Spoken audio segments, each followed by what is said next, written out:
December 10th, 1862. Dear Felix, it brings me sadness to report to you the death of my beautiful flowers.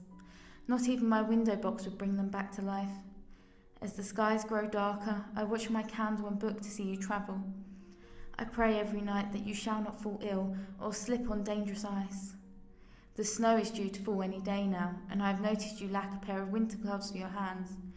I hope you do not take offence to me providing you with some woolen ones to match your scarf, and a new set of handkerchiefs in case you become sick.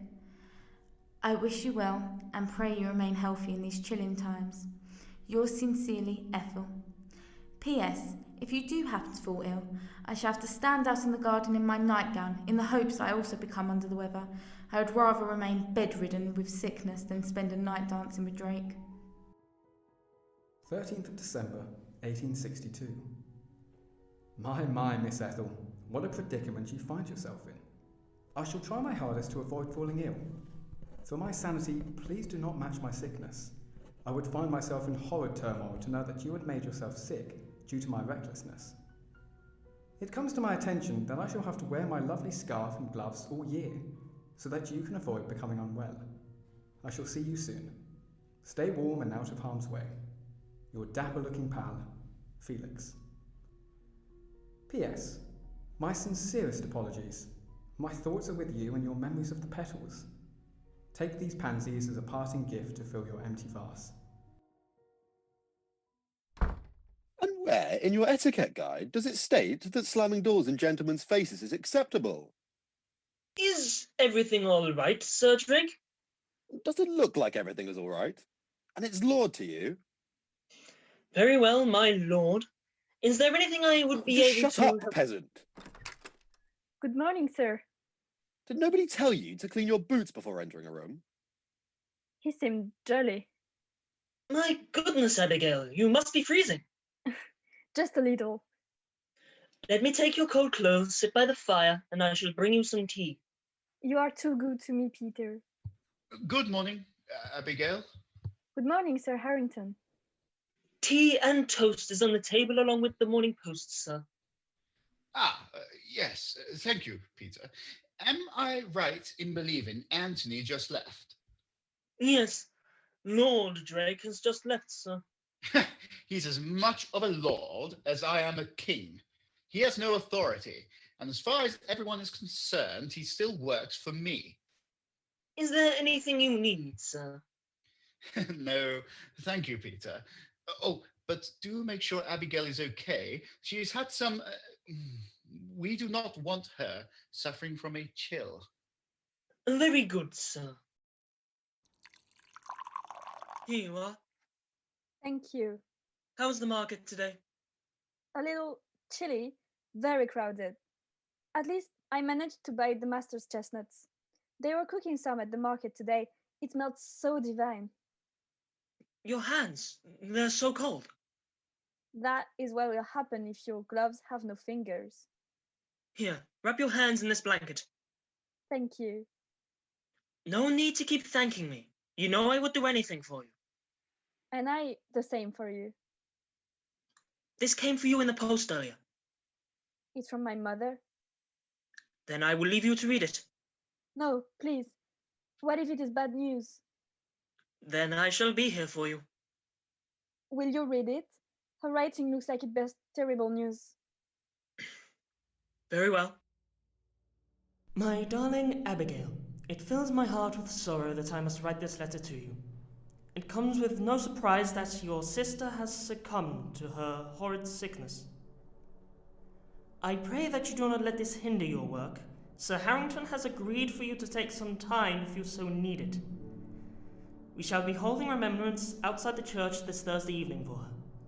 I do hope the winter snow shall not be too harsh on our mortal souls as we gather for her. You must not be saddened by her death. Before she passed, the first snow began to fall and filled her heart with joy.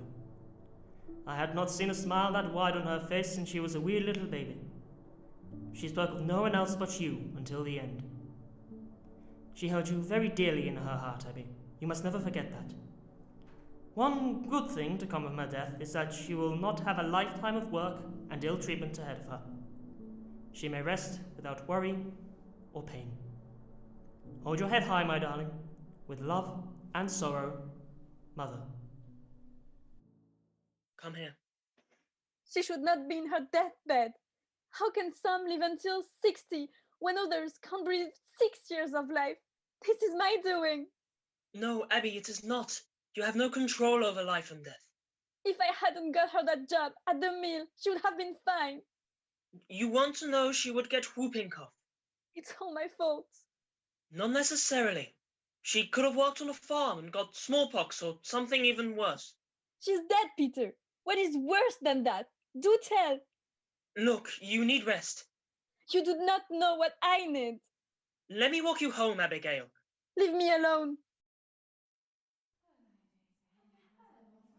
Lord James Ambrosia and his beautiful Lady Catherine, Sir Charles Pearson, John Fowler, Sir Joseph Becket, Sir Quintus Augustus Alfred Harrington and his beautiful daughters, Agatha, Edith, and Ethel Harrington.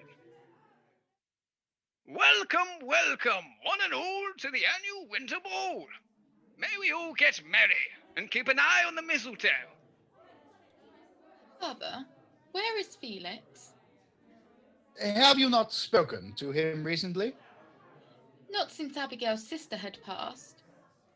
Well, he is an awfully busy man. He does not always have time to write letters. For you know, he may be writing to another woman. He would not do that to me. We share everything. Ethel, dear, when he is wed, he shall not be able to speak to you as a friend. He must then only speak to you as an acquaintance.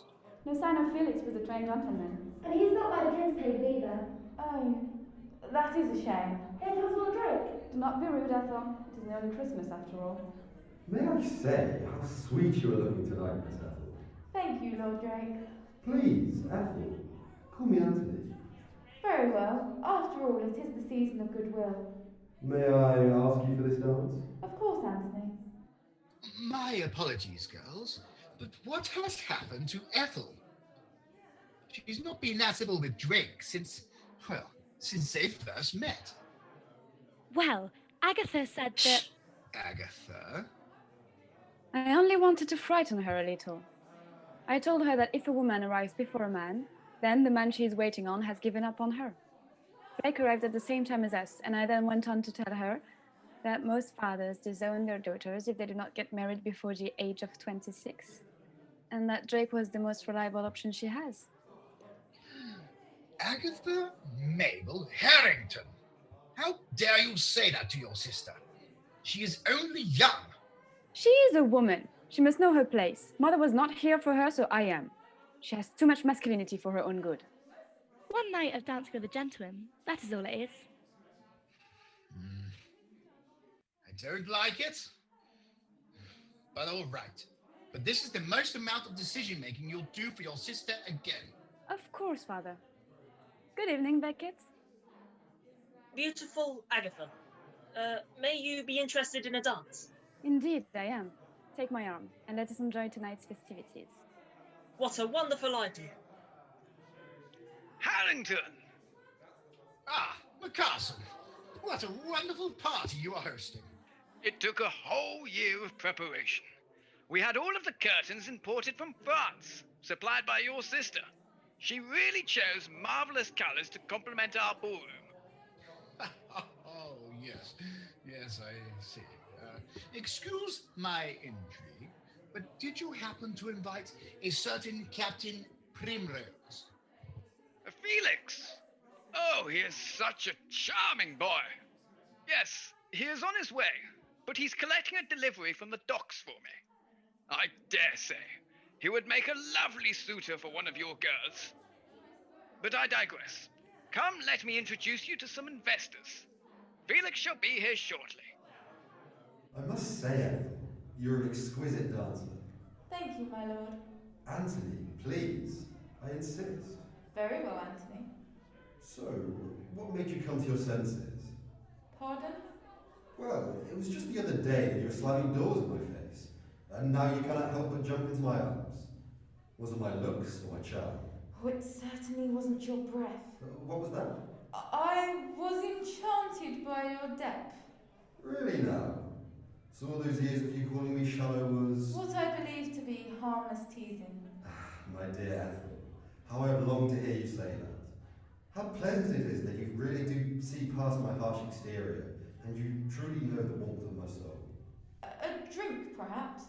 Anything for you, most beautiful Ethel. How goes the dancing? Edith, take that smug look off your face. I cannot keep up this pretense any longer. Don't you think you can learn to love him? I don't know, possibly, but it was hard enough learning Latin. Where has he gone? To fetch a drink. How charming. You know, he really is besotted with you. Fixated, more like. The man has no rhythm and a lack of intelligence. Perhaps you are the one lacking intelligence. You must know that no human being is without a mind. Of course not, but it is wonderful to see how surprisingly near people come to it. Your drink, Ethel. Oh my, Miss Edith. I did not realise you were in our company. Allow me to fetch you a glass. Oh no, my sister shall not be needing a glass. She simply came over to chaperone for a little. And to ask you for a dance. That was not my... Miss Edith, I shall be delighted to dance with you. Goodness! Is that Edith and Drake? You must have my sisters confused. Ethel shall be dancing with Drake all evening. No, excuse my brashness, but Ethel is standing in the corner with 2 champagne flutes. She's what? Why is Edith dancing with Drake? Perhaps Ethel needed a break. Now introducing to the ballroom, Captain Felix Primrose, Lady Alice Harrington, Vicomte Robert Harrington, and Jacqueline Benoit. I do hope you are not planning on drinking both of those flutes, Ethel. But it's been so long since you left. So much has changed, and yet so much remains the same. Anthony Drake hasn't married you yet? Of course not. Good. That man may sooner kiss a bullet than kiss my sister. He is a lord now. Oh, let me guess, he paid for the privilege? Most probably, although I dare not ask otherwise. He shall talk about himself until we all turn to dust. Oh, Ethel, how I've missed you. Why did you not write to announce your arrival? I did write, but not to you. I wrote to Felix and McCarlson. Oh, Father will be ever so pleased to see you. Where are Agatha and Edith? Agatha, Beckett, Drake, and Edith are all somewhere dancing. Robert! My boy! How have you been? Very well, Father. And you? Better now I have some male company by my side. And who is this? Oh, Father, this is Jacqueline Benoit. Bonsoir, monsieur. A beautiful evening it is. And may I say how beautiful your daughter is? Thank you, miss. I am flattered, but my 2 older sisters have both fairer face and mind than I do. You have sisters? Yes, Miss Benoit. How lucky your father must be to be surrounded by beauty and your brother's brains. If your ugliest daughter looks like this, your wife must be something from above. Well, yes, unfortunately, my wife passed long ago. Now, Jacqueline, was it? Tell me how you met my sister. She's quite forward, don't you think? Yes, but I have her to thank for my developments and progress in France. Yes, that step up from Sir to Viscount must have been something to celebrate. Vicomte, my dear sister. French customs, apparently. Although I have left quite a mark in that small village out there. Really now? Apparently, people with money are not supposed to enjoy being a farmhand. Did you know that being a doctor and a veterinarian are not 2 completely different things? I delivered 3 calves and a group of piglets in my first week. And how many humans did you treat? Many. Ethel, I hate to be a stick in the mud and halt this conversation, but I believe Felix is waiting for a dance. You don't want to leave a man waiting after you begged him to accompany you. I did not beg. That is not what he said. This way. Felix Primrose, may I supply you with a dance partner? Well, I am flattered, Robert, but I doubt society would accept you being whisked around the dance floor by me. Oh, please. You know I would be the one whisking you around the floor. I present to you my sister, Ethel.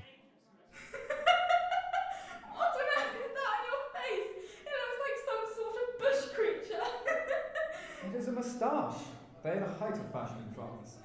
Oh, but Felix, do you not live in France? Who told you that they were fashionable? Why, it was your brother Robert and his Countess Miss Benoit. Dear Felix, do you see my brother displaying such fashion? Perhaps they were bluffing. Unbelievable. Do not get mad. Once it has settled on the eyes, it looks lovely.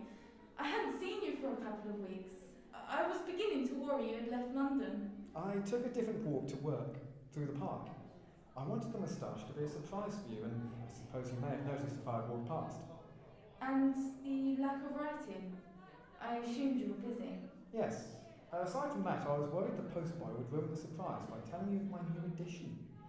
He seems to spread news faster than rats spread the plague. You're already late, so let's not waste another moment. Dance with me? It would be my pleasure. Father, Ethel left me dancing with Drake. Well, that is not good, is it? Robert, you're home, thank goodness. Not that I have not missed you, but Ethel would not shut up about you. Very good. Edith, may I introduce you to Jacqueline Benoit, a good acquaintance of mine from France. Vous êtes magnifique. Merci beaucoup. May I ask, avec toi, pardon, my French, may I talk with you? You may. My, look at what the tide dragged in. Joseph Beckett. I never thought I'd see the day when you were at a party with a smile on your face and my sister on your arm. How fine you look, Agatha. I see France has treated you well. You look positively filled with pastries. It seems you and father are both displeased with my better-fitting suits. You may be unhappy, but I am the merriest I have been in a while, much happier than the emaciated little boy from London. You do have a happier glow than when you left. Agatha, Aunt Alice is with father.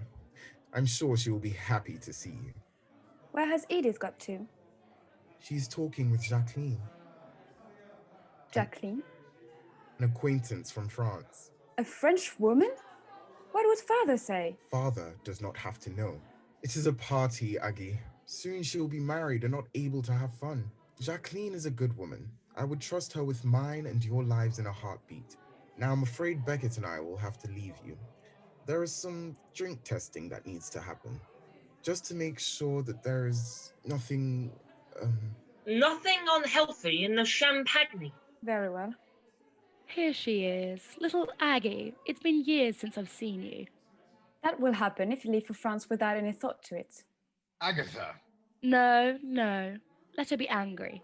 It is not easy when you lose two family members at once.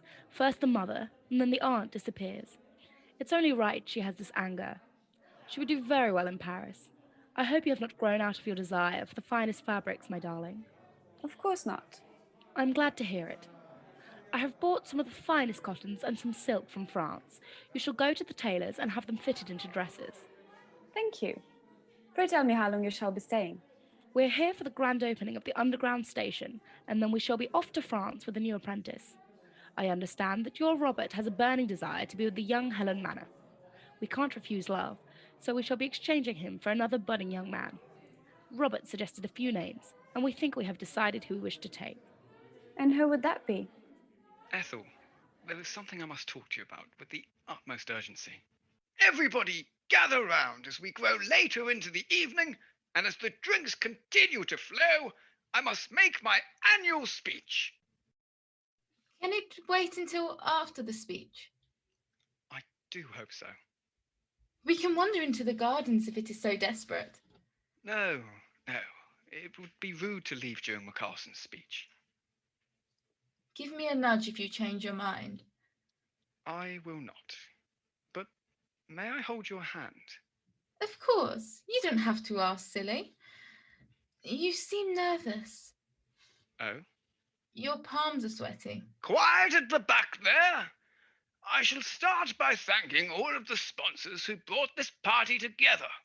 Of course, we had help from Reverend Samuel, who no doubt will be seeing you in the confessional on Monday.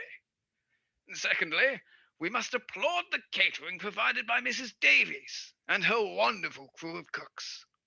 For the drinks, we have to thank George at the White Hart Inn. And one of our biggest sponsors of the night goes to Alice Harrington, who supplied the lovely decorations for tonight's events, as well as returning our wonderful Dr. Robert Harrington after 5 years away from us. France was so lucky to have you, but now you have returned to home soil where you belong. Now, without further ado, it is time to announce the winner of the London to France Young Apprenticeship Scheme. We currently have young Miss Benoit from France, who will be swapping her French lifestyle with Captain Felix Primrose. Felix, we wish you a safe journey and a pleasant stay in France. Thank you once again to Alice Harrington for funding the scheme, and what a pleasure it is to see young men's lives change for the better. Now, let the party continue. Let us make merriment and celebrate this joyous evening. Ethel, I did not realize they would announce the news in the annual speech. I was trying to tell you. How long have you known? Robert, Yes, Father? will you please go and find Ethel? Our carriage is here. Of course. It really was unexpected. How long? Well, I applied for the apprenticeship around half a year ago. Hundreds of young men applied. I did not expect to get past the first trials. You avoid my question. How long have you known about your departure? No more than a few months. Well, it would have been good to know. But I suppose men do have their secrets. Are you not mad? Why be mad when a brilliant opportunity arises? You are truly a marvellous woman, Ethel. Shall you be away for as long as my brother? I do hope not. I shall find out by tomorrow. Congratulations, Felix. Drake, I gladly accept your good wishes. I do hope there is no bitterness between us. I understand that you also applied for the apprenticeship. I did, but of course there is no bitterness. My condolences to you, Miss Ethel. I assume you will greatly miss Master Primrose. Yes, without a doubt. I shall be counting the days until his return. Do not count for too long, my dear. It will be a horrid sight to see you age and wither because you wait for a man. I would rather wither than marry too soon. Come along, Ethel. The coach has arrived. Excuse me, gentlemen. It appears that I must bid you good night. Of course, Miss Ethel. Good night, Ethel. Good night. My dears, leaving so soon? Ah, my good McCarson, do forgive us. My sister's son and young friend Jacqueline have all had a terrifically long journey, and I feel it is inappropriate and insensitive to keep them awake for the sake of a few drinks. Very well, good sir. Well, I shall see you again at the opening, no doubt. Why, of course. You shall be among the first few to ride the underground train system. Oh, how my anticipation rises. Robert, my boy, how lovely it was to see you once more. Perhaps you will become our local physician again. That is only if you shall have me, good sir. We are lucky to have you return safe and sound. The sea can be a cruel mistress at the best of times. I trust you to return your family home safely. What a lovely evening it has been. It would be lovely to see your wife and children before I take the apprentice back to France. Of course. Well, good night and Merry Christmas, young ladies. Merry Christmas, sir. I say, Felix, why have you not fallen to your knees begging for a hand? She is worth much more than me. I have known her for so long, and yet I feel like I hardly know her at all. She is a woman, she's young, fertile, and from a good family. What more could you possibly want to know? It is complicated. Someone with a brain as small as yours would not be able to handle such complex emotions. Good night, girls. Good night, Father. Good night, Father. Robert, before you retire for the night, may we speak a while? Of course, Father. Peter! Peter! Yes, sir. Ah, Peter, there you are.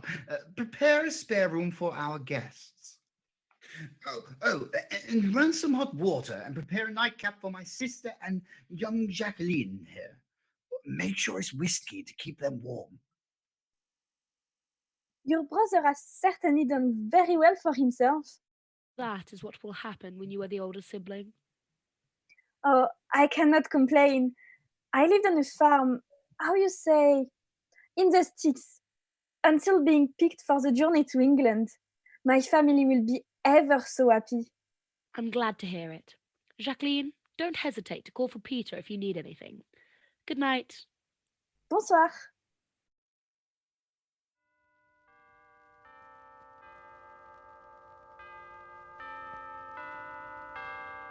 I'm heading out to deliver some cards and parcels. Does anybody need me to deliver anything? Yes, here. Can you post this for me, please? Of course. Will that be all? I believe so, Robert. Hurry back, son. It is very icy out there, so take care. Ah, there you are. You must be on Christmas delivery duty. Haha, yes. I can assume it's the same for you. Of course. Here, this is for you, your sisters, your father, your aunt, and this is for Ethel. Oh, good gracious. Somebody has been busy. I blame Mother. She always likes to add a little extra flourish with the ribbons. Oh no, it's wonderful. Oh, and these are for you. Thank you, but you really didn't have to. Oh, please, don't let my father hear you say that. He treats you like a son. Well, I suppose I should let you carry on with your deliveries. Try not to get too cold. Same to you. Merry Christmas. Merry Christmas to you too. 25th of December, 1862. Dearest Felix, may good tidings be with you and your family at this time of year. I could not bring myself to say it at the party the other evening, but when you arrived, it were as if time had completely stopped. I heard no music or pointless chatter, and the room cleared a path that led my eyes straight to you. Of course you must not interpret this in the ways of love, for it was merely the pure joy of having a friend accompany me for the rest of the evening. I am truly delighted for you to have been selected for the apprenticeship scheme, as I can see how much it means to you. I trust I shall see you at the underground station's grand opening. Merry Christmas and all that jolly nonsense. I have enclosed a handmade bookmark decorated with pressed flowers. I hope it can assist you and your book on your voyage to France. I know it is not much, but I remember you commenting on the one I made for your sister and thought to give it to you as a gift. Yours, Ethel. 25th of December, 1862. Merry Christmas, Ethel. I hope you are having a rather splendid day and are enjoying the festivities. If you find your house becomes too crowded, Mother has been more than eager to lend my room to Jacqueline while I'm away. I send my sincerest apologies for withholding information from you, especially as we always tell each other everything. For some reason, I thought it might hurt you more if you had longer to think about it. I shall always be around and I will be back before you even know I have gone. I have attached the address of the farm I shall be staying on. Please write. Mother has wrapped some freshly made mince pies and I have wrapped you some fine cotton socks to keep you warm in the cold months. You have always been and will always be my closest friend. Do not be a stranger. Yours, Felix.